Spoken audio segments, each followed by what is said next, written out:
What's up, y'all? Back with another one today. Little short little clip. But today's principle is the principle for this time is self-sabotage. In other words, don't block your blessings. So today's principle is coming to us from the 13th chapter of John, and we're going to pick it up in verses 12 through 17. Now, the background on this is right before the Last Supper. It was really kind of right before the Last Supper.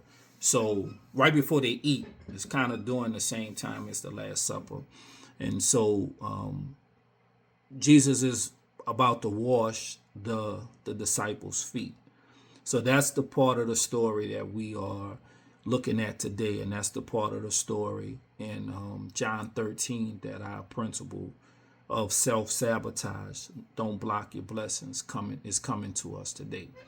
So verse 12, after washing their feet, he, talking about Jesus, he put on his robe again and sat down and asked, "Do you understand what I was doing?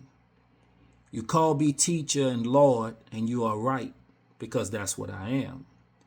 And since I, your Lord and teacher, have washed your feet, you ought to wash each other's feet. I have given you an example to follow. Do as I have done to you. I tell you the truth. Slaves are not greater than their master, nor is the messenger more important than the one who sends the message.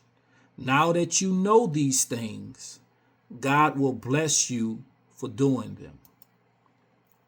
Said a lot of really cool things in there, but he said some things that we really need to take note of.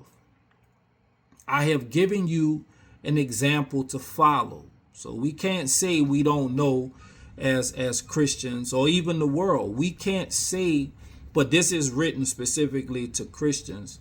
So I'm talking to us, talking to those in the family. We can't say we don't know what we are to do. We can't say we don't know how to do it. He tells us right here, and it's very clear.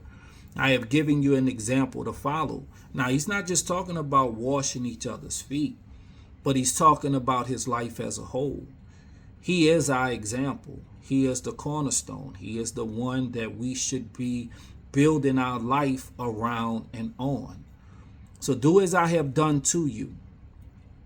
And then he goes on to say, now that you know these things, God will bless you for doing it.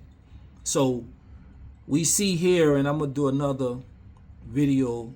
I got another lesson coming. Well, I'm going to be talking about the burden of knowledge is application. So y'all stay tuned for that one. But here he's telling us pretty plainly, now that you know these things, you're expected to do these things.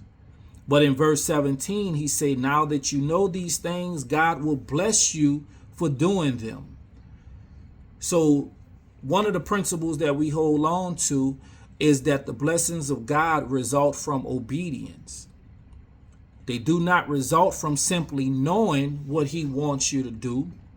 They result from doing what he wants you to do. We can read in James 4:17. It's the book of James, and it was Jesus's half brother. They had the same mother, different fathers. But James tells us in chapter 4, verse 17, remember, it is a sin to know what you ought to do and then not do it. So ask yourself this for clarification. Does or will God bless sin? Absolutely not.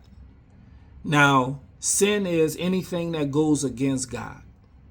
So for man, we are given two options: go with God or go against God.